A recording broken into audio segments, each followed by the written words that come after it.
Ontario's film and television industry is committed to a sustainable future. The Ontario Green Screen Initiative is a public-private partnership of industry leaders that have assembled to provide the tools, relationships, resources, and educational opportunities required to make real environmental change.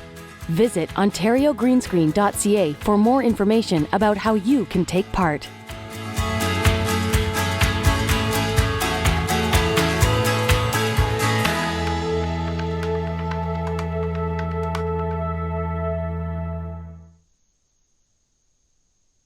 Good evening, everyone. My name is Justin Cutler, and I am the Film Commissioner of Ontario at Ontario Creates. And I'm also the proud chair of the Ontario Green Screen Initiative. I'm joined this evening by my industry co-chair, Marcia Douglas, Senior Director of Business Affairs at the Canadian Media Producers Association. It's our pleasure to welcome you all to the Ontario Green Screen's Winter Community Meeting. For those who don't know Ontario Creates, we're a provincial economic development agency of the Ministry of Heritage, Sport, Tourism, and Culture Industries, focused on supporting the creative industries through tax credit support, research, funding, and film commission services. We also deliver capacity building projects that help grow Ontario's film and television industry, like the Ontario Green Screen Initiative. The Ontario Green Screen Initiative launched in September of 2020 by Ontario Creates in partnership with our 22 valued industry and government partners who hail from both Ontario and the US. These partners have supported the Ontario Green Screen Initiative with both their generous financial support and many hours of their time to deliver the tactics of our 2-year strategic plan. I'd like to thank all of our partners for their ongoing support to make real sustainable change possible for Ontario's film and television industry. You can find out more about our partners and their individual contributions towards sustainability on ontariogreenscreen.ca. I'd also like to recognize and welcome a few other special guests, including our 30 new OGS ambassadors, many of whom are on the call this evening. These folks have completed Ontario Green Screen's training. They've taken part in community meetings and made real sustainable action on sets across the province. And we thank you all for your sustainable contributions and look forward to working with you over the coming months to share best practices and build on your efforts. I'd also like to welcome our 4 new Ontario-based training facilitators who are now actively administering our climate and sustainable production courses. And those folks include Letitia Kagwa, Yvonne Collins, Bernadette Warren, and Anna Laura Yakamel. I should also mention that we are joined this evening by colleagues from across Canada who are actively working on their own provincial and territorial sustainability programs. I can't underscore how important their contributions are to greening Canada's production industry. Before we jump into the agenda, there are just a few housekeeping notes I should mention. The first is that we are recording the session this evening, and that will be posted on Ontario Green Screen's website. Feel free to share that with colleagues who could not make it this evening. Please expect the video to be up by the end of the week. This session is also being presented in webinar format, so we've left the Q&A and the chat options open for this call, and we encourage you to comment as the meeting progresses. We have a number of moderators who will respond as we go. So with that, I'd like to hand it over to Marcia Douglas to provide our land acknowledgement and tell you a bit more about our agenda. Hi, and thank you to everyone. Thank you, Justin, and thank you to everyone for being here tonight and for continuing to support and find out more about Ontario Green Screen. While we meet today on a virtual platform, we would like to take a moment to acknowledge that we are all situated on the traditional, ancestral, and unceded Indigenous lands from coast to coast to coast. We are grateful to be living and working on traditional territories of Indigenous peoples that have cared for these lands and waters since time immemorial. These lands are unceded or are covered by different territories and agreements, treaties and agreements. And these treaties and agreements and other covenants are agreements to peaceably share and to care for the land and its resources. I am in Toronto, the traditional territory of many nations, including the Mississaugas of the Credit, the Anishinaabe, the Chippewa, the Haudenosaunee, and the Wendat peoples, and is now home to many diverse First Nations, Inuit, and Métis people. We acknowledge that Toronto is covered by Treaty 13, signed with the Mississaugas of the Credit, and the Williams Treaty signed with multiple Mississaugas and Chippewa bands. These treaties and other agreements, including the Dish with One Spoon Covenant, are agreements to peaceably share and care for the land and its resources. And now other Indigenous nations, Europeans, and newcomers were invited into these covenants in the spirit of respect, peace, and friendship. Many of us have come as settlers, immigrants, and newcomers in this generation and generations past. We also acknowledge those who came here forcibly, particularly as a result of the transatlantic slave trade. Therefore, we honor and pay tribute to the ancestors of African origin and descent. This is a moment of reflection, to acknowledge the harms and the mistakes of the past, and to consider how we are and can each in our own way try to move forward in a spirit of reconciliation and collaboration. We encourage you to visit nativeland.ca or to download the Whose Land app to find out more about the lands on which you work and live. We are mindful of broken covenants, and we strive to make this right with the land and with each other. We'll take a moment now to actually walk through the agenda for tonight's meeting before we get started. I think Caitlin's going to put it up on screen. So thanks, Caitlin. So really quick, the theme of tonight's meeting is circular economy and circularity in production. Thrilled again, as Justin said, to welcome our new ambassadors, and anybody on this call, we can point you there later in terms of how to become your own ambassador, and to welcome our guest speakers, Marion and Catherine, who will talk more about circularity in production and through some of the work that they've done. And we'll also give you some updates, both on the Ontario Green Screen Initiative and some of the other initiatives that are happening nationally. So I'm now going to turn it over to Caitlin to get us started.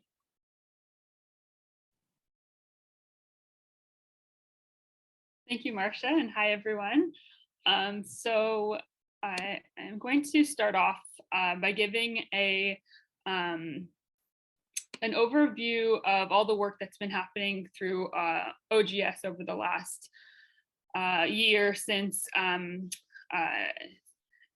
launching the strategic plan back in April.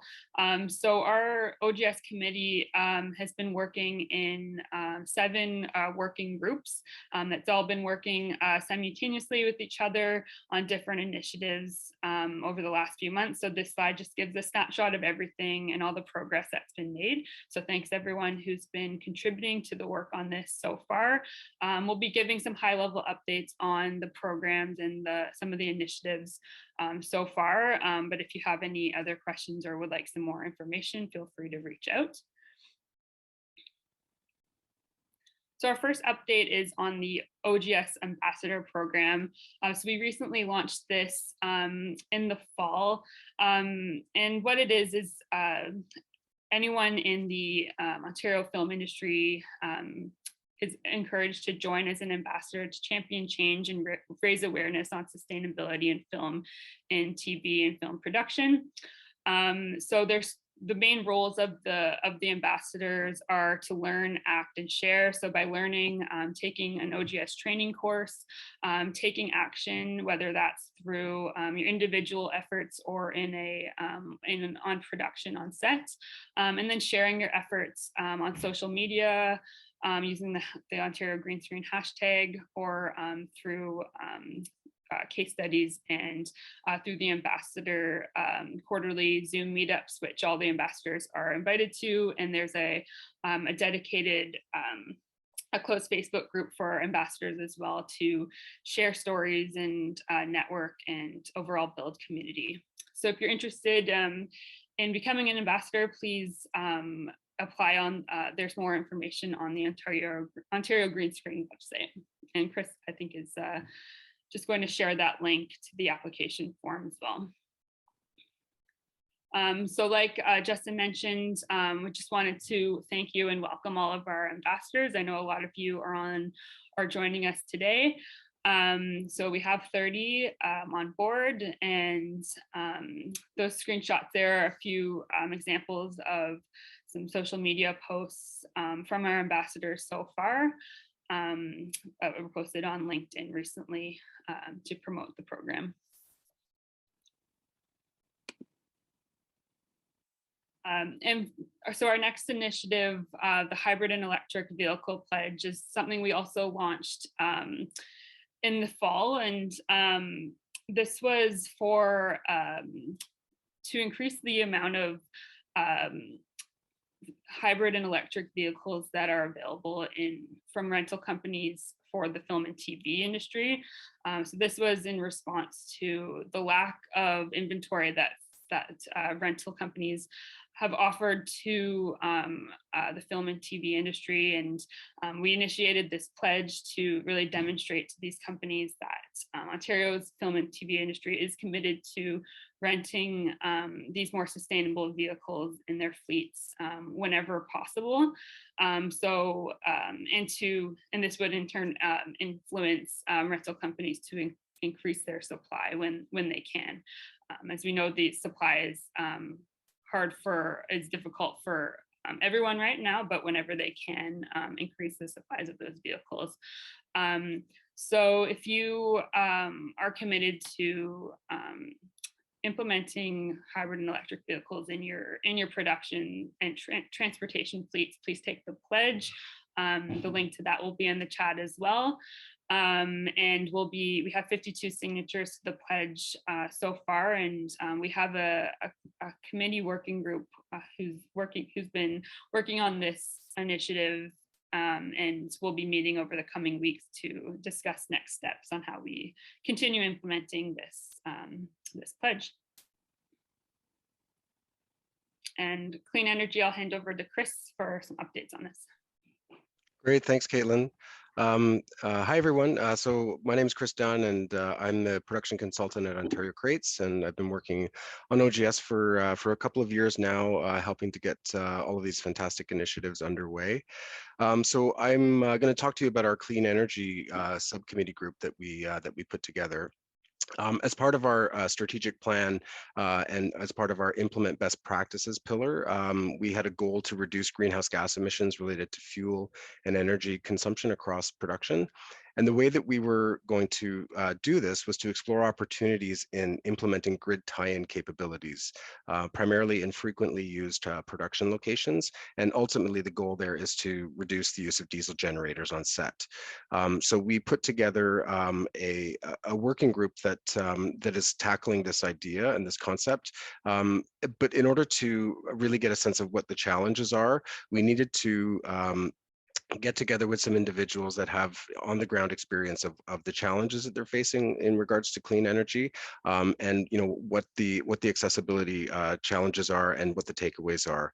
So from the working group that we put together, where we brought together individuals from Directors Guild of Canada, IATSE, and NABET to talk about what they are experiencing in production on location as they're trying to access clean power solutions, we came away with a really good understanding of what works and what's not working, what the challenges are, and found that education is really important. That's a key piece to allowing homeowners to understand that clean power solutions are possible. It's just a matter of the industry having the necessary tools to empower homeowners to understand how simple and easy it could be. Also, we're exploring the idea of a grid tie-in map. So a comprehensive inventory of frequently used tie-in locations across the province. And it's probably no surprise to anybody that works on set, but base camps seem to draw the most power. That's usually where we have the large Jennies that are powering all of those transport trucks for 12 to 15 hours a day. So finding solutions that are close to base camps would be really important. So with this group, this is one of our first meetings with the Clean Energy Group, and will definitely not be the last. But we're really starting to figure out what the challenges are and how we can help best facilitate clean power solutions for productions as they're working in the city and in the province. And so training, we have a number of training programs that are available through Ontario Green Screen, and training was identified in our strat plan as well, and it's part of our Inform and Educate pillar. And the goal there was to develop a suite of carbon and waste literacy courses to industry stakeholders across the province. Since 2020, September 2020, we've been offering Ontario Green Screen training. And as you can see here, we've provided training to over 278 individuals in our climate sustainable production training courses, which is just wonderful. So we have two courses that are available, which is the climate sustainable production training, and then we also have the carbon calculator training module that's available to stakeholders. We have been working with a number of different organizations to expand on our training offerings. So we have a number of different training dates that are coming up, but we're also working with other organizations, post-secondary institutions, to provide training to individuals and students that are working in film studies, that are interested in receiving some training. One other addition to our training, which is going to be coming up in the spring, is a training program called Planet Placement. So this is going to be launched probably in April or May. And the idea there is that the screen industries play a crucial role in solving the climate change issues. The way that we tell stories have a lasting change, and the way that we consume and how we see the climate crisis is directly related to the narratives that we're telling in stories. So collectively, our industry has the ability to reach millions of people every day, and this represents a really unique opportunity to shift the mindset. So Planet Placement is the training module that will teach the narrative of climate science and the story behind that, and and everything that needs to happen in terms of sustainable behaviors, and in making those behaviors mainstream. So those are our training offerings for OGS. Please keep an eye out on our website for all of the training modules that we have available, and then also when we do post the Planet Placement training. And I'll be posting the training links into the chat in just a couple of minutes. So that's all for me. Thanks, Chris. And next we are going to be giving an introduction to circular economy, and Joanne St. Goddard is going to be giving us a presentation on that.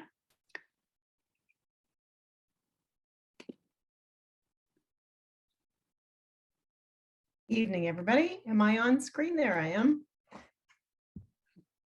Yeah, everybody, can you hear me okay? Just want to make sure that the audio and visual is okay. Good evening, everybody. So great to be part of tonight's agenda. My name is Joanne St. Goddard. I am the Executive Director of the Circular Innovation Council. We are the commissioned manager for Ontario Green Screens, and have been working very closely with the OGS, obviously, to develop the strategy and now moving it into implementation. So for those that were part of the strategy presentation we did some months ago, the practices and all of these initiatives are really under the umbrella and the concepts of transitioning our economy in a Canadian context from linear, which is most succinctly described as take, make, and waste. So that is the type of economy that we live in now. And how do we take that linearity and start to integrate practices that build a circular economy, where we think about production and consumption of goods and the use of them and the end of life of them to be more restorative and regenerative by design. So circular economy as a concept is certainly taking hold in the world. It is fairly new to in a Canadian context and has not yet really become household, but it really describes a shift in consumption and production to design waste out of systems and to redefine values and in fact for the economy to retain the value that's inherent to products and services. So that sort of concept is really what underpins all of the different deliverables within the OGS strategic framework. So that's a very high level description. And we can kind of get into sort of more, if you could advance the slide, that would be great. I don't think I have control. There you go.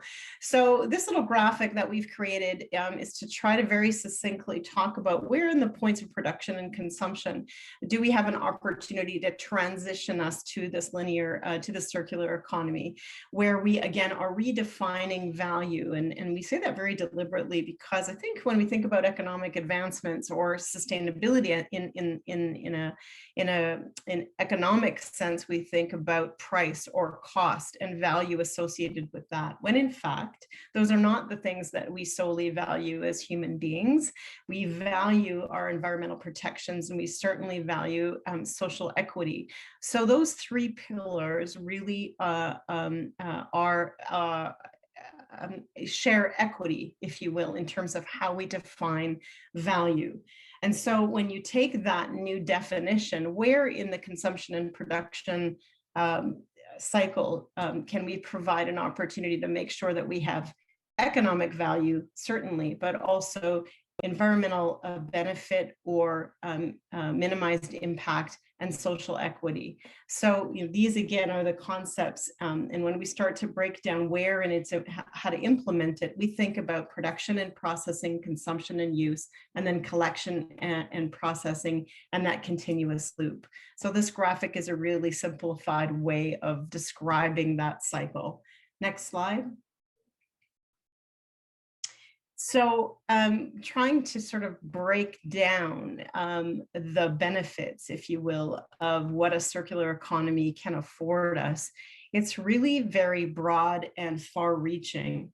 Of course, we think about reduced reliance on virgin material as it relates to environmental benefit, better efficiency of existing resources, creating demand for recycled content and recycled materials, reduction in greenhouse gas emissions, waste, elimination of single use, and of course, under this urgency to mitigate climate change. So the environmental benefits of transitioning to a circular economy are quite clear, but we often don't think about, well, what's the social equity opportunity? And these actually fit hand in glove with environmental benefit as well. So looking at local employment opportunities, overcoming barriers to employment, where can we find gender equity in training, engaging marginalized communities and fostering unique public and private partnerships. So the most exciting part about this transition is that, again, we're trying to find ways to build in benefit, not just on price and costs and economic gain, but also social and environmental. So these are the big principles and really the big measurements that we utilize as it relates to this transition. Next slide, please. And I wanted to just hover over this slide and give a bit of time to this idea of tackling overlooked emissions. And often when we think about tackling climate change and reducing carbon emissions, we think about tailpipe. And certainly that's a very critical part of our ability to, as consumers, whether individually or as businesses or as sets and productions, where are big opportunities to reduce our carbon impacts or reduce our carbon emissions. And we go to generally, maybe it's generators, it probably most likely is going to be transport and fleet as well, and how we move between sets. But often overlooked is this idea of the embedded carbon that's part of the products that are part of production. And so when you think about set creation and set demolition and all of the materials that are part of set building, they individually as materials have embedded carbon. And if we can find a way, and we're doing so through this strategy, to circulate those materials and keep them in use and maintain their value, we're in fact reducing our carbon emissions because we don't need new. And so the more that we can recycle in this instance and keep that carbon, if you will, in circulation, the less we need to mine new or build new. So products, services, all of those other aspects of production and TV and film actually hold, we think, measurements show, as much as 45% of the total emissions. So as much attention is being paid to generators on site, and of course, fuel consumption related to transport, we have to think about how we're procuring goods and services. What are we doing with them at the end of their one life for one production, and how can we keep them in circulation and share them between production? So a lot of great work in the OGS strategy that addresses this embedded carbon idea. But I wanted to give it a bit of time in this presentation today. It's a really important point. Next slide. And sometimes when we think about, well, how do I actually encourage, or how do I become a practitioner of a circular economy and really be part of that transition, we like to use this graphic to explain the 5 business models of circularity so that you can, in whatever role you play in film and TV, understand where you may have your influences. So I'll go through them really, really quickly. There are examples at the bottom related to film and TV here, but circular supplies describes using renewable, recyclable, or biodegradable or compostable products and packaging in what we procure and bring onto set. So choosing products and packaging with those attributes are one way that you can activate circular supplies. Product as a service is new and quite different. And this is really moving to the next level of circularity, where we are working with our suppliers and asking them, as part of how they service us, to agree to take back their products when we are finished with them, when we have gone through our first life and utilization of the products. Will that vendor take them back and hopefully find a second use for them and or a recycling solution for them? So that product as a service is really an untapped and really new frontier and quite an exciting opportunity. And we're seeing a lot of vendors by way of caterers and things of those natures that are quite willing and open to look at take back of in that instance, either edible or organic material. Product life extension, just as the definition explains, we're using set materials through sustainable lockups and material exchanges. A lot of good work happening now and more to come under the OGS plan. Sharing platform is really connected to product life extension. We live in a digital age. It's really easy for us through very innovative apps that are one touch away from taking an inventory of what may be available to me that maybe had a prior use that I can repurpose.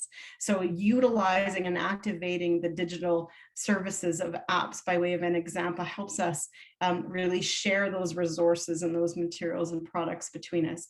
And then, of course, resource recovery, which is akin to recycling, which would be quite familiar to all of you. And then, of course, tremendous opportunity to first avoid and waste, reduce our waste and eliminate it. And then for that which is created, ensuring it has recycling options and composting options as well. So those 5 business models help us kind of understand what's the practical application of activating a circular economy. Next slide. So I'm sorry, that's a very, very quick high-level explanation of quite a broad subject, but you're more than welcome to be in touch with Caitlin or myself at any time. We do have a plethora of resources on circularinnovation.ca and many other sister websites, and lots of downloadable materials, tools, explainer videos, sizzle reels, along with it. So we encourage you and be in touch with us, and thank you very much for the opportunity this evening. Thank you, Joanne. These slides and all the links will be shared afterwards as well.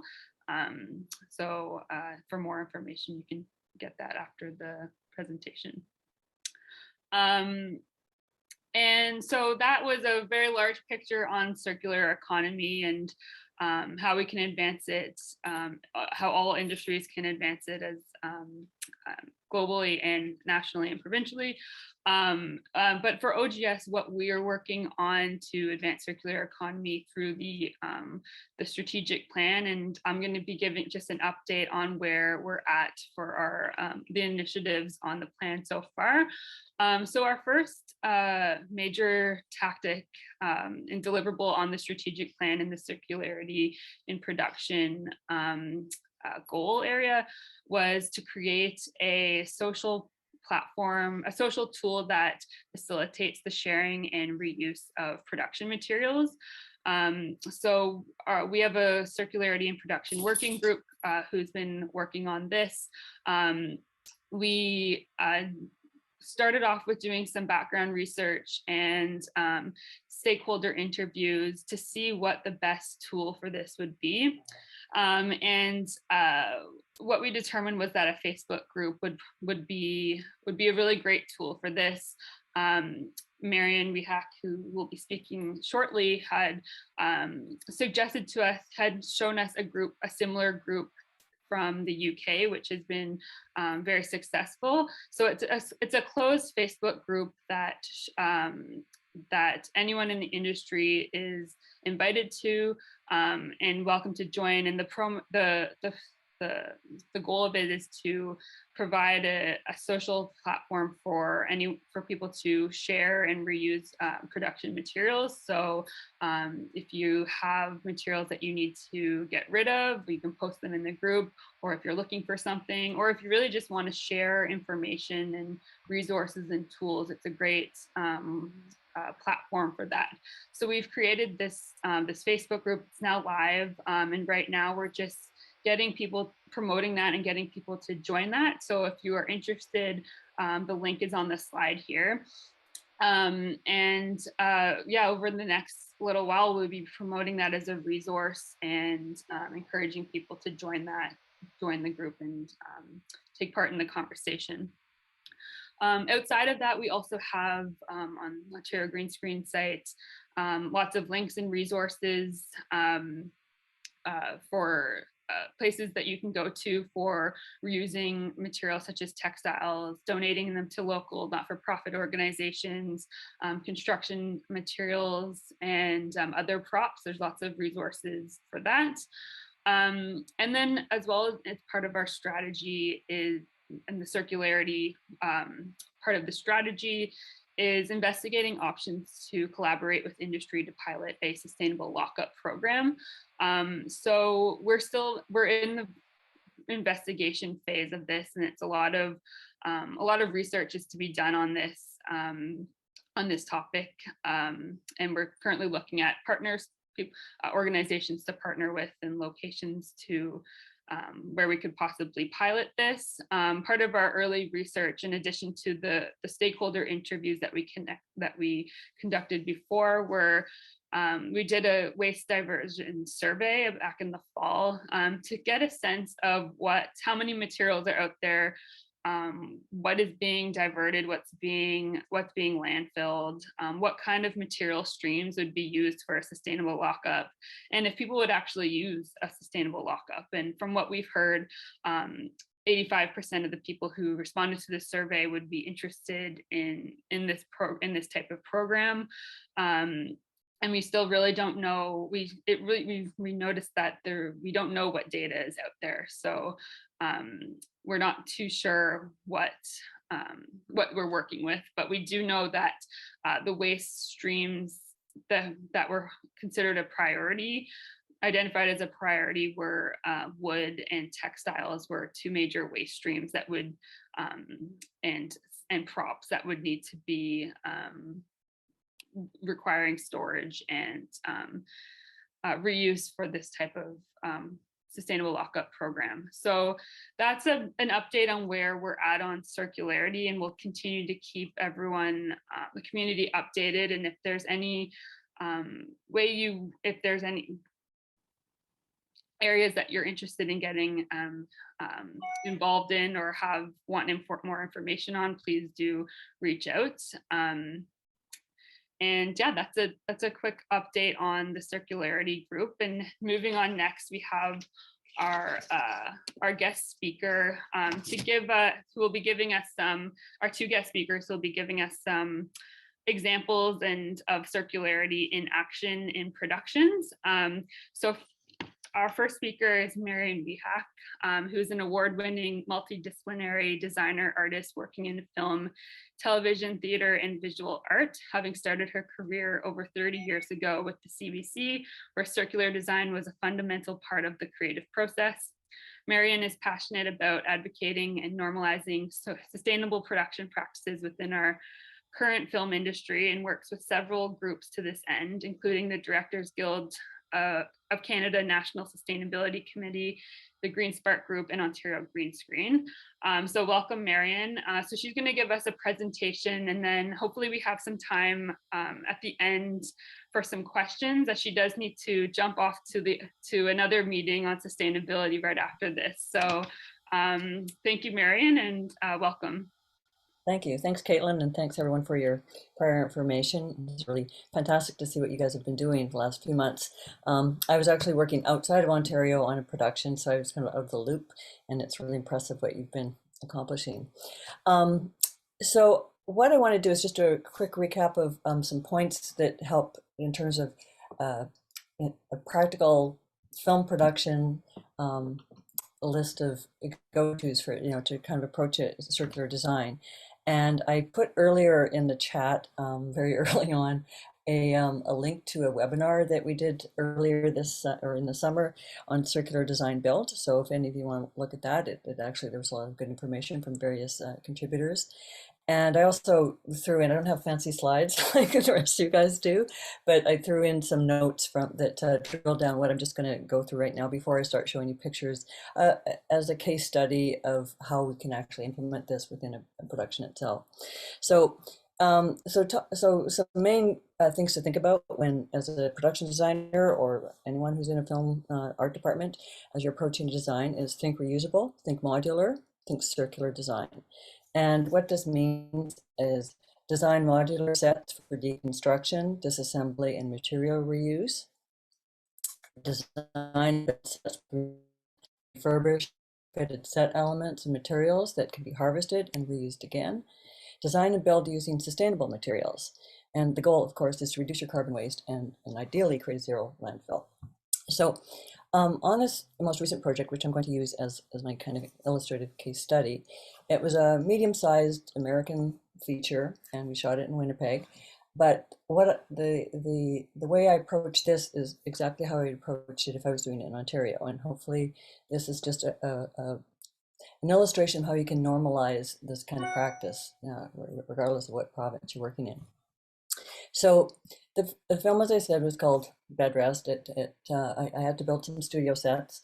And as I would do on any project, I would try to find out maybe what elements exist in warehouses, in architectural finder places that might help inspire my design, but also, making use of existing elements. I think it adds verisimilitude, visual verisimilitude to the project, but it also, ties into the whole circular concept as well. So in Winnipeg, I knew we were going to have to build a studio set. And one of the biggest chunks of change and materials that you first use if you're building a studio set in a studio is the subfloor. Plywood's expensive, especially during COVID. Those kind of prices have really gone up. So just on a budget level alone, it's like, is there any plywood existing from some other project that we could use? As it turned out, there was a producer in Winnipeg who did not have what you would call, or what he would even call, a sustainable lockup. But essentially that's kind of what it was. He had amassed all sorts of ingredients, from props and set dressing to costumes to location bits to construction elements. And it was fairly in fair disarray, but it was a great concept. And I went there and there was a lot of we could use. So the first slide just shows you one of the first things that I saw, which was piles of plywood. If you could add that slide, please, Caitlin. Yeah. So again, it's just a pile of plywood, but for our purposes, that was going to indicate a huge savings in money and material, because this was just dumped there from some other project that I don't know what the conditions were that the producer had acquired it, whether it was just like he just got it, received it, or whether he bought it, but it didn't matter. We rented it from him, and that essentially became our subfloor. We did buy some additional subfloor to put on top of that because you often need 2 layers. But my construction manager, who was very on board with the whole sustainable circular approach to the project, and had been trying to do it for years, knew that he would buy the material. Any new material we bought, new plywood material, he would buy it himself afterwards to use on his next project. So just the next slide just shows you another example of some elements that were in this very large warehouse. It was just some bookcases. I don't have a slide that shows those built into the set, but I did.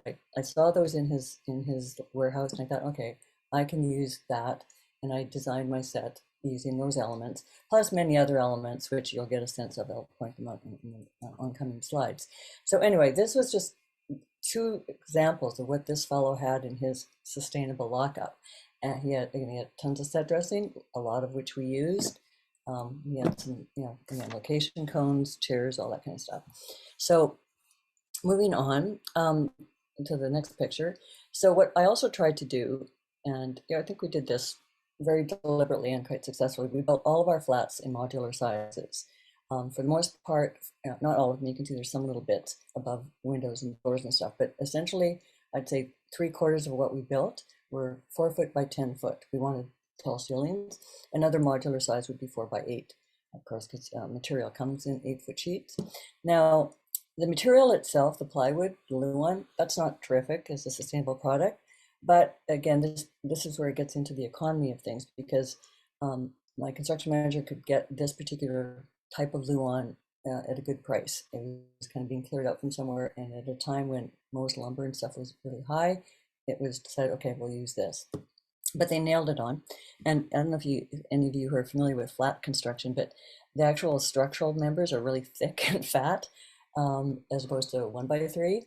And that's because this was available and less expensive lumber, even though it was bigger than 1x3, it was cheaper. So again, in terms of this, we were building modular units that we knew we could use again, or someone else would reuse again.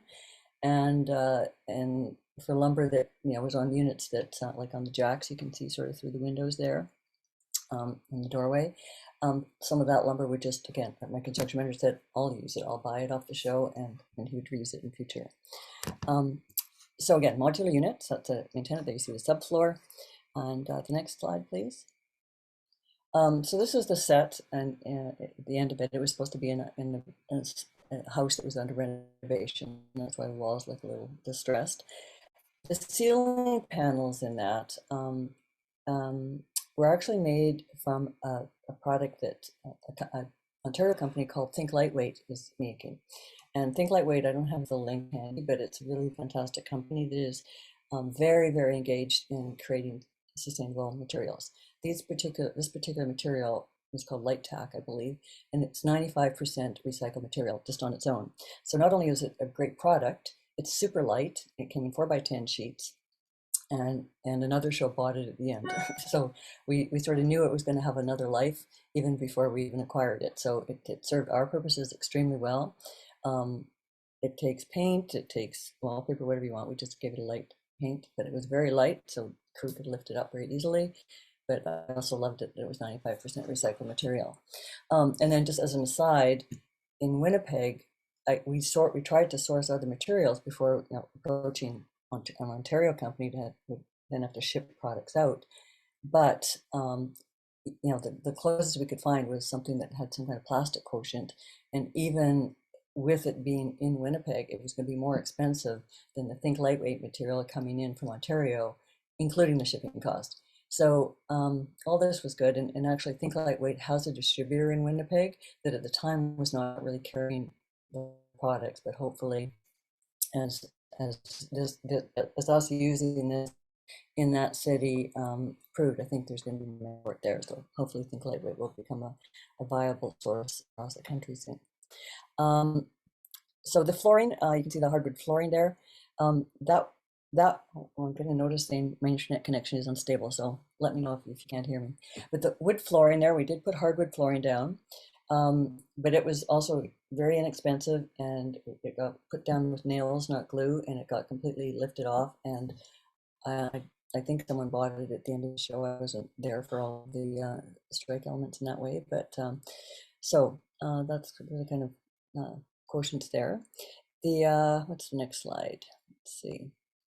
The next slide is just another view. You can see a bunch of windows there. There are a few other windows, which you'll see in another slide, but we built all the windows in standard sizes, 4 foot wide. We had to kind of match the location that we were shooting for the outside. So there was that element, but we kind of fudged things so that our windows were 4 feet. Therefore, the flats that went below them were 4 feet. We were again just trying to use standardized measures of material. And through the arched doorway toward the back, there's another picture of that room. That's a bathroom, which I'll show you some images of later.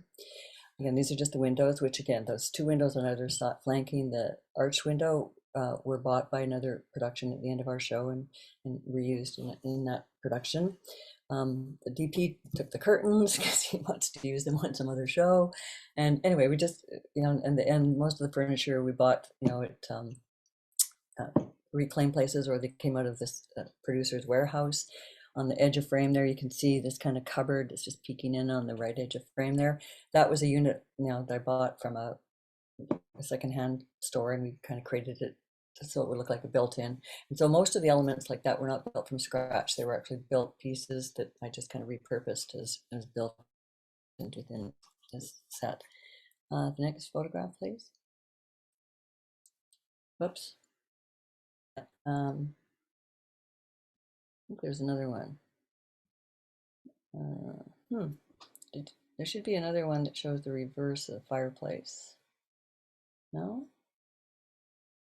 Is that all you have, Caitlin? Yeah, that's all I have in the slideshow. That's weird. Did I miss one?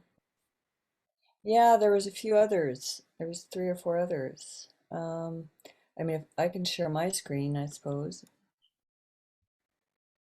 Should I share my screen? Sure. Okay. Or can you see my screen, my messy screen? Can you see it now? no. Can't. Oh, let me try again. Oh, there it is. Okay. No, apologies for a messy screen. No comment, please. Okay, I'm going to stretch this a little bigger. So that's just another view. The fireplace here, we bought off a reclaimed architectural place. There's more of those windows. The archways we built for this set, but they were reused at a location, in fact. So we reused those. There's that cupboard that we bought from a reclaimed furniture place, and we built that. In this bathroom, we bought the tiles. They were brand new, etc. But we reused them in another set, which I'll show you in a bit. The tub we bought from a reclaimed place. The same with this window frame, and this window frame, again, were part of those 4 foot wide units that got reused in another place. The radiators were reused in another set. So again, I designed the set completely trying to make use of anticipating what was going to be needed in sets beyond the primary bedroom set. And then also the tiles were put onto plywood panels so that they could be taken off, and then someone else could maybe buy them and use them in their home or something like that. So they weren't just smashed, except for the ones that were deliberately smashed for a set. So this is just another view of the bathroom. This was a unit that was bought from one of the reclaimed places. The doors we built, there's 2 doors like this that we built that were also put into the asset list at the end. This is another bathroom we built, but I reused all the tile boards here. And again, the concept of this bathroom was that it was a wreck. So, that's why we did have to smash up some of the stuff. The floorboards are actually shiplap that the construction manager had out at his property. He lives just out of town. So we were, again, trying to reuse materials that someone already had as much as possible. And then they will keep these old boards for use when they have some kind of need for them as well. And then there's another, did you get the PDF? I'll just open it here. Just 2 seconds. From here. Okay, so as we neared the end, about 2 weeks before we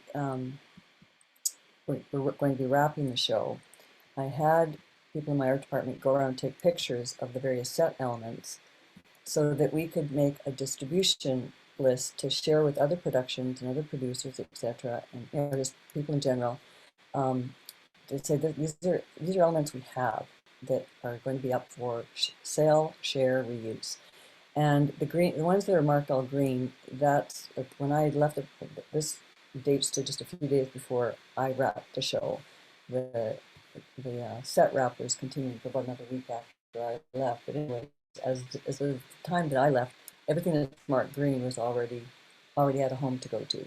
So these elements, and what we did is we showed a picture, obviously, what the unit was, the size of it, how many we had, and who bought it, if that was the case, and the price, the discounted price, which meant about 50% of the value.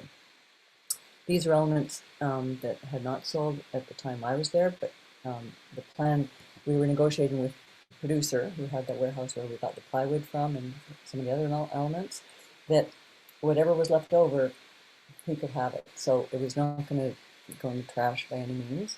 It was up for kind of sale. And it was also a bit of a barter because what he was offering was free storage in his warehouse for any of the hero elements that the production needed to store for 3 or 4 months. So there was a bit of a barter going on there, which I didn't know the final result of, but that was just an exchange of like, you use my space, and then I get your assets at the end. So hopefully most of these assets found a home with him. So again, these are doors we built. And yeah, so these are the various assets that would have hopefully gone back into circulation at the end. These are more of the plots. So all these windows got sold and reused in another production immediately after ours. And there's the tiles, the tile boards, and the hardwood flooring. We had a lot of baseboard and trim, and some wainscoting, you can see there. And then the ceiling panels, those are the beams, that's the ad for the beams. But the ceiling panels did go to another show, and called Violent Night. It's a big feature that's happening. And there's some pillars. And I forgot to mention that going back to when we started the production, besides the use of those plywood subfloorings, my scenic artist had come on from another fairly large production, and he brought a whack of scenic paint with him. So, just even through that kind of, approach, it does still create a circular use of material. So anyway, that's kind of that's that production. I don't have the metrics on what finally went into the bin, into the dump, but I kept asking as the set was coming apart, and there were some bins for sure, because there's some bits of wood that have glue on it, or something that just would take more manpower and effort, and you just get a shred of wood at the end. So yes, there was some bin stuff. I did not get the metric on what it was. It was more like, it's way less than we've done before. So I'm trying to follow up on the metrics of it in terms of that, but also how much the producer who has the warehouse acquired, and he also had plans to turn it into a more organized, sustainable lockup that was even better organized. So anyway, that's my story and a case study of something recent. And overall, I think we all felt quite good about how things actually had a second life, and hopefully another life beyond that too. So, I see there's a question there. Yeah, thank you so much for that. I think we have enough time just for 1 or 2 questions before you leave. So we have a question: how much do you estimate that you've saved monetarily reusing and thinking circular with your designs? That's where I don't have the metrics. In terms of percentage, we often, like I kept touching base with my construction manager about this, and this is, again, set deck is also part of this, which I'll mention in a minute, but we kept thinking we would probably reuse, recycle, circulate about 75% of what we created. So that seemed like a fairly nice number. Set decoration wise, I was assured by my set decorator that, listen, we never throw anything in the garbage. It either goes to marketplace, or it goes, which they actually found more arduous, but mostly it went more to Goodwill type places in need. So not like set decoration I was assured that nothing would be going into the trash in that. I would think that's why I just think of props. So it's mostly the construction elements that, personally, I think it's a big concern. Going back to Joanne's chart about materials and things like that. So sorry, I can't give you an actual figure, but 75% was saved for future life. That's good. Yeah. And question from Tracy, do you feel like when you went more sustainable that it took more time? For example, reusing the tiles? No, it didn't, because we had it, and because it was like the tiles, for example, I don't think by the time when I was designing the master bathroom, for example, I don't think I had designed the other bathroom yet. I knew I'd have to do it, but I hadn't designed it, but I kept it in mind. So whether the tiles in the master bathroom were going to be reused or not, we had them mounted to panels so that we could just unscrew the panels, and if someone wanted to use them in their home, they'd be good for that. But then I designed them into the other bathroom. So no, it didn't take extra time at all. It really didn't. I mean, I know that generally in terms of deconstruction of a set, the argument for not doing it sustainably is that, oh, it takes too long. It's just like takes too long to unscrew things and everything. But it didn't. I mean, these guys were super efficient. It wasn't a huge construction team, but we just kind of went into it that, with that being the mandate of how we were going to approach it. No, great. It didn't take us more time, I don't think. And I think just one more question here from David Hardy. Awesome job, Marion. How do we get more PDs to follow suit? Well, I think it's part of it's normalizing it, just like showing people how easy it is, because it's and I've had quite a lot of many conversations with other production designers about this, and one of the hiccups one would think would be, well, I don't want to be told how I have to design my set, and use someone else's elements or that thing or whatever, but you can still be very creative and inventive even if you are taking on elements, whether they be whole set elements like walls and doors and things like that, windows, whatever. You rearrange them and stuff. You're not just taking the set as is. And I think so part of it is just having that conversation and living by example, by just showing how easy it is and normalizing it. I think that's one of the best ways to do it. And things like this, platforms and forums like this help. I don't know how many design or art department people are on this, but anyways, it's part of the conversation, and I'm certainly having these conversations as often as I can. So great. Well, thank you so much for joining us today, and it looks like we have you finished up right on time. Go to your UGC National Sustainability Meeting now. So thanks everybody, and if you have any questions, follow-up questions, feel free to pop them in there, and I'm sure Caitlin will share them with me. Great, thank you. And we'll be circulating those links that she sent around as well, and the follow-up emails with the slides. So thank you again, Marion, and enjoy the rest of your evening. Okay, thanks. Bye.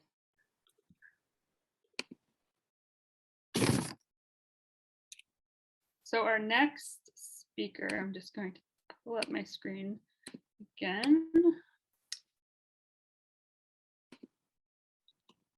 So our next speaker, so that was production design case study, and our next speaker is Catherine Guleli, who's a textile artist and costumer for film and TV.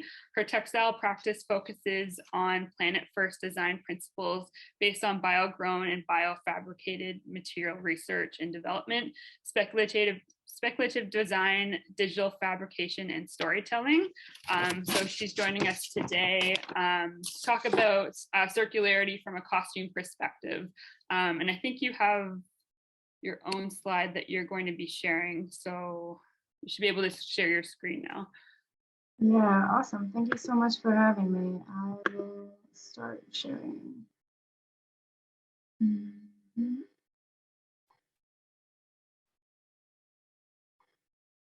Can you see that? Yep, it's there. Yeah. Awesome.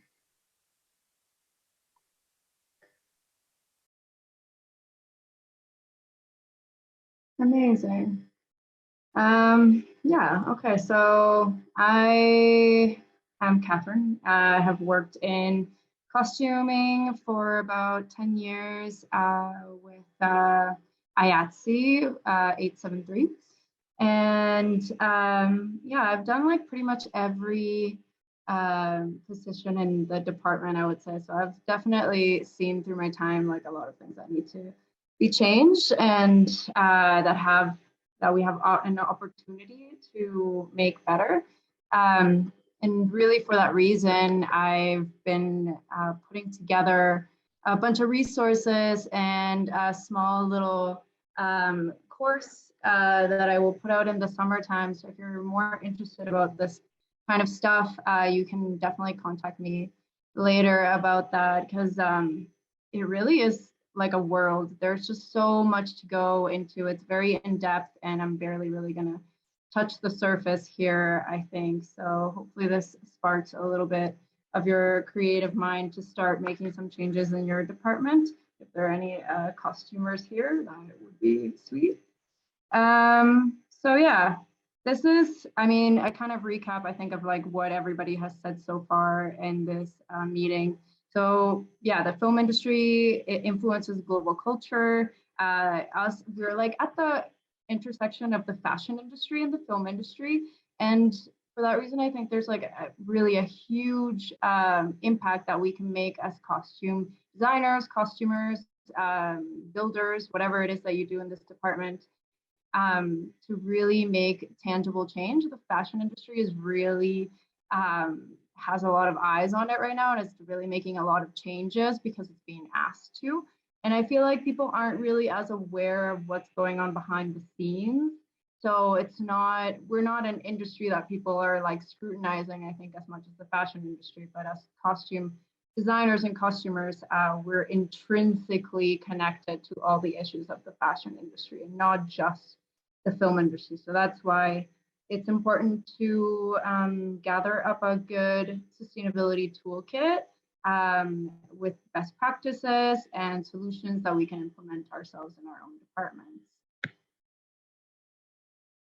So just like a little bit about fashion and film and how intrinsically connected we are to this mass consumerism trend that is going on right now or has been going on for decades, but it's just like exploding with fast fashion brands. Yeah, we really like set the tone for demand back and forth. I think like brands also by showing their designs on screen get to sell their products to the consumer. Yeah, the consumer or the audience sees themselves portrayed as like a specific character sometimes. You know, there's like a relationship there, there's like a kinship that they form with a character. And then that's why certain trends become so popular. And I just put here an example of like the very iconic yellow plaid Cher two-piece that became and still is reused to this day, like whatever, 20 years later on the runway. So it's just to show how kind of at the time, I think the crew of this film thought it was not really going to be as big of a hit as it was. And like it influenced decades of fashion and consumerism. So that's, yeah, that's pretty big. We have a lot of power to change the narrative here, I think. So just a few little facts about the rate of consumption. Because we buy so much high street or new clothes, I just wanted to put here a little blurb from WRAP from the UK. It says an increase of 10% in the secondhand sales could save 3% carbon, 4% water, and 1% waste per ton of clothing. So shopping secondhand, I mean, it's not really a new concept, but it's something that we should try to do more before hitting the high street for sure. The Pulse of Fashion is a great report, yearly report that if you're into fashion, which you probably are if you're in costuming, you should definitely have a read. There's, I think, since 2018 or 2017, they've been putting it out. So there's a lot of data there and a lot of content that you can have as a resource. And it reports that by 2030, global apparel consumption could rise by 63%. from 62 million tons that we have today to 102 million tons, which is equivalent to more than 500 billion additional t-shirts. This is yearly, so that's quite daunting. And in the costuming world, just to bring it back to us, we go through about 500,000 poly bags a year. You know, all those garment bags that we use for every little thing, just even sometimes for one little jacket or one little dress or something. So yeah, if you think about in the fashion world as well, the use of plastic is about 180 billion globally. So it's a lot of waste.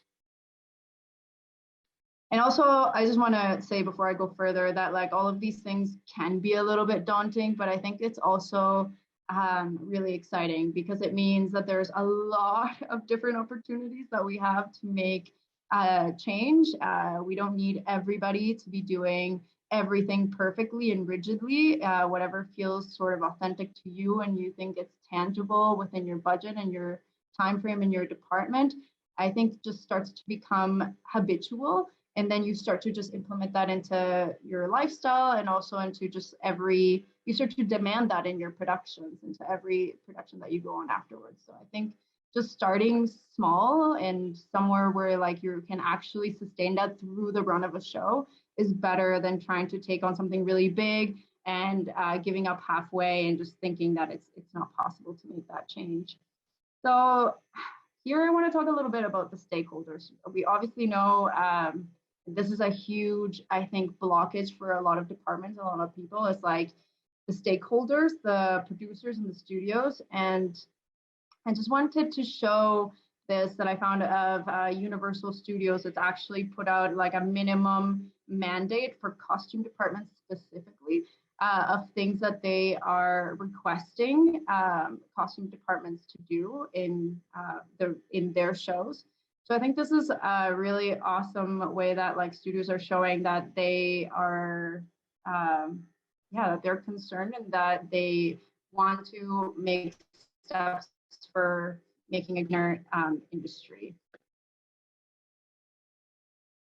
So why should the stakeholders care? I think there's one little logo there missing in the center, but it doesn't really matter. The stakeholders care about money. So that's really what film is about. It's a money-making business at the end of the day. It all comes back to budget. It all comes back to making things quicker, cheaper, and pushing out more content, which has its detriments, but also could be, if you're a good lobbyer and a good designer and have good relationships with your producers and your studios, you can lobby for awards, for instance. There's a lot of awards that are being given out to people, to productions these days who are making sustainable choices and are making more circular industry happen. And also lobbying, like we're talking about Ontario, so lobbying on the government in your, wherever you are, if you're in Toronto, with the Toronto local government, to not give in so easily. If you are part of a committee in your guild or your union, you may realize that some of the other provinces fight a lot harder for sustainability, for diversity, for whatever it is, than we do. I think we tend to give up a little bit easier. And that's why we have a lot of shows, obviously. But I think it's important for shows that are coming from the States predominantly, and like the productions that we're working on, to realize that they need to be also accountable for not, for the environment and for not leaving chemical traces and waste behind by making these productions in Ontario. So we need to stand up a little bit for ourselves, I think. And if you just have a little bit of time to write to somebody in your local government to just lobby for giving some tax breaks, maybe on sustainability practices in film, And that could be a great move forward and something that you can do personally.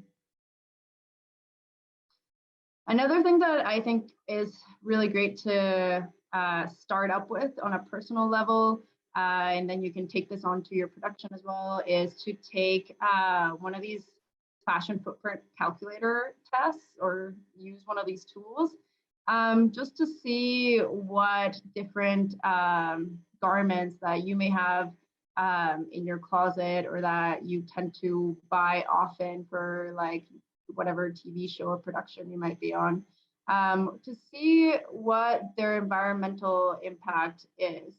So there's different ones that you can easily access online, like ThreadUp has one that is pretty easy to use, and Caring, that is more of a luxury brand sustainability consultant, has also an environmental profit and loss tool, which will actually give you a monetary amount for the environmental impact of that garment that you chose. So that I think is pretty cool, because we think like buying something cheaper from fast fashion is better, but we're not accounting or giving a monetary value to the environmental impact that badly made or like chemically harsh material or garment is putting onto the environment. So I think that's pretty telling. And yeah, this is like a whole world in itself. Garment certification and ethical sourcing. As a buyer, most likely, or assistant costume designer, I think this is something that if you're interested in making an impact in your department, this is something that you could take on in your time to just do a little bit of research and equip yourself with a good list of ethical brands or garment certified, fiber certified brands that you just want to bring up in a meeting with your costume designer and suggest as potential alternatives to maybe other brands that you've been using.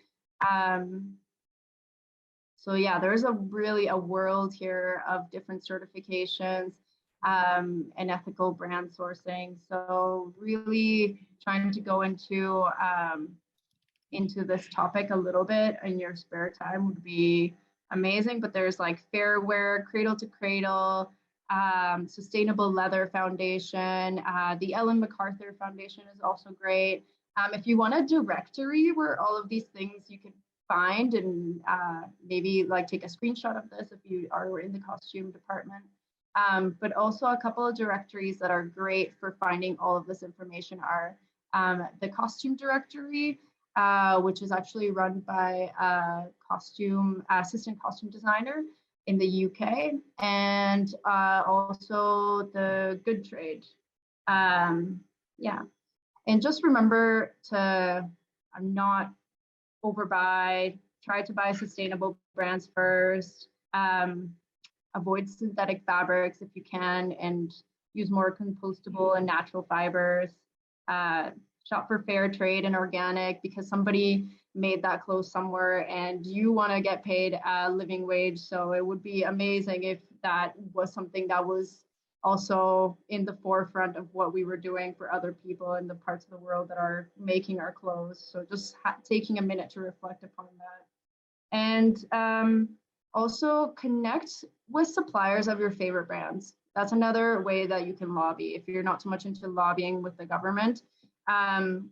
If there's a brand that you just really like to use, just connect with them and ask them about their sustainability practices, where their clothes is made, and demand better transparency from the brands that you're buying from. You can connect with Fashion Revolution. They're like the biggest activist organization in fashion after the Rana Plaza disaster in Bangladesh. So they definitely have big pull for getting answers from big brands, and big brands respond and also make changes because of consumers, and especially costume designers and costume houses, because they want to be seen well in the media. So this is somewhere where we can definitely change. Thanks, Catherine. I just want to jump in. Sorry, we're getting close to time, and I just wanted to make sure there was some time left if anyone has any questions. Yeah, for sure. Sorry, yes, this is very long, and I tend to ramble, so I'm sorry. No, it's okay. And so there's been a lot of great links here, a lot of great resources that you've shared. I just want to reiterate that we'll be sharing these links and resources with everyone after that. And if you don't mind, Catherine, maybe we can share your presentation as well, your slides as well, because there's a lot of great links to resources on there. Definitely, there's a ton of resources. I just wanted to, I'll just go through them quickly and not like mention too much about each one of them, but yeah, hazardous waste materials and chemicals, those are things that we can definitely change that are available industrially in like natural formats now. There's a lot of research being done into bio-based materials. So as a department, being able to connect with like natural dyers or like bio-based water repellents brands, and try them out and test them out and actually give them feedback is amazing, not only for your department, but also for the people that are trying to make these products better and make these products commercially available. And also there's a ton of, I will share this with you later, but there's a ton of ways that you can use the scrap fabrics. And you can donate, you can resell, you can compost, you can recycle. Queen of Raw, for instance, is organization that takes like any yardage, dead stock and stuff from your bin at the costume house, and resells it. So that's amazing. You can buy from them and ships directly to you, and you can also buy a box and send your stuff back to them and they will resell it.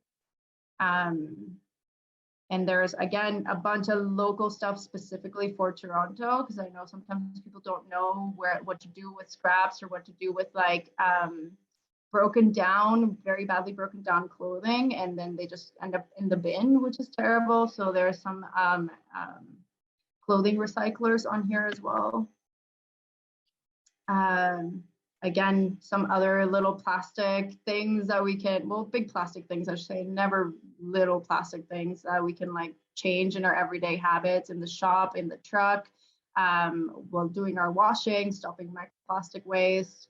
And yeah, like I said, there's like a lot of research, especially in Aalto University, I would say, they're doing a lot of research for costume houses and creating biomaterials, which means using bacteria, using wood cellulose, using different bio-based biological polymers, not synthetic polymers, to create different like sequins and dyes, like bacterial dyes that maybe are more permanent or have like brighter colors than natural dyes. That's also often a kind of blockage, I think, for dyers and agers in our department, is that they don't think that they are as light fast or wash fast. And yeah, lastly, using digital fabrication, which I think is something that we're just starting to adopt more. I've seen a lot of postings for people who are able to create molds and know about laser cutting and 3D printing. And I think this is a great tool. It's not like the fallback tool, but definitely additive manufacturing, especially for costume building, is definitely better than using like molds and other things where you're going to create a lot of waste. In additive manufacturing, you really get to test everything out digitally before you laser cut your pattern or create like a custom piece for a superhero or whatever it is, or like a custom jewelry piece as well. So yeah, that's it really. There's me. Yeah, you can contact me if you want any more of the stuff sent to you, and again, some more resources that I will send to you guys later. So thanks. Thank you so much for all that great information.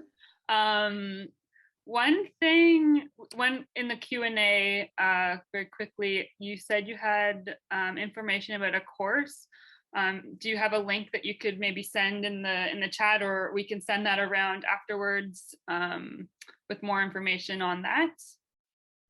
Yeah, I will be putting out in the summer a course for sustainable costuming, just going a deep dive into all of these things. And also, if you want to know more about biomaterials or bio-grown or biofabricated textiles, that's been sort of my focus for the past 3 years. So definitely more experimental, but yeah, I can share some information with you there as well. So I'll just put my info in the chat.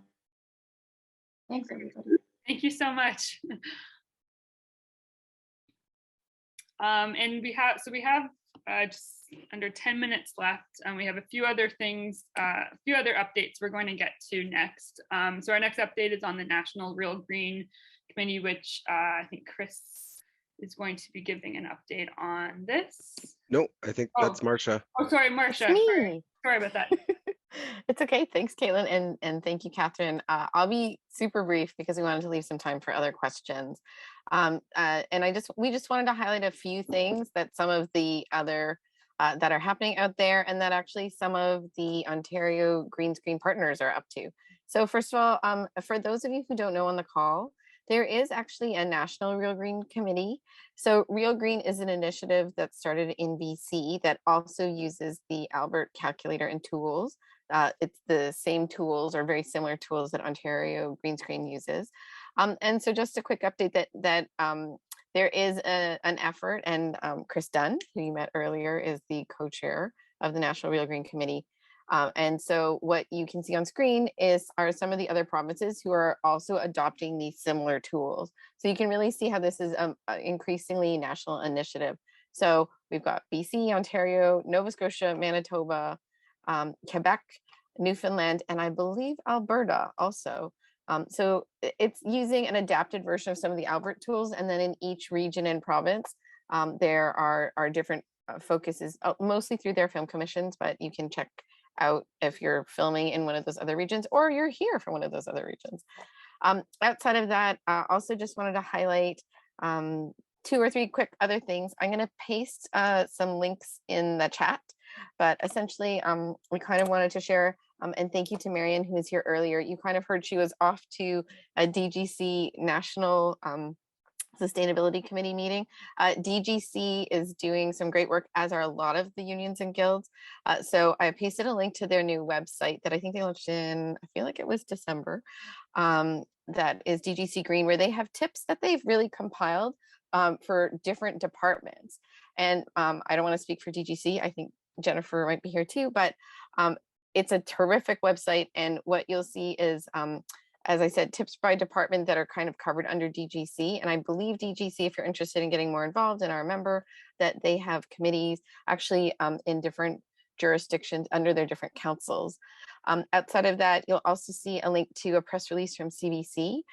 Any producers and productions that are working with CBC as of January are required to either use the Albert Carbon Calculator if your budget is high enough, or work with them on some sustainability planning. And Leticia, who is one of the Ontario Creates trainers, actually believe now works for CBC and helps producers with some of this work. Outside of that, I also just wanted to mention that I know IA has several committees, for example, and I believe 667 has just started up their version. So if you're a member of one of those organizations, please do look into that. But just as a note, because I think, and Catherine, thank you for that presentation, but you said that it's money that drives this. I will just say, I don't think that's totally true. There are tons of partners here, both from the labor side, from the unions and guilds, from the production side, from the vendors, and we're all here because we believe in this and want to be part of the change and are trying to collaborate to identify these initiatives and meet with all of you tonight to talk about it. Now, I believe we are going to turn it back over to Caitlin and Chris for any other questions.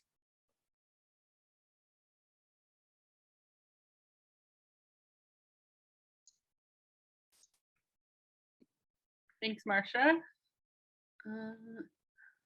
I'm just checking the Q&A, see if there's any questions.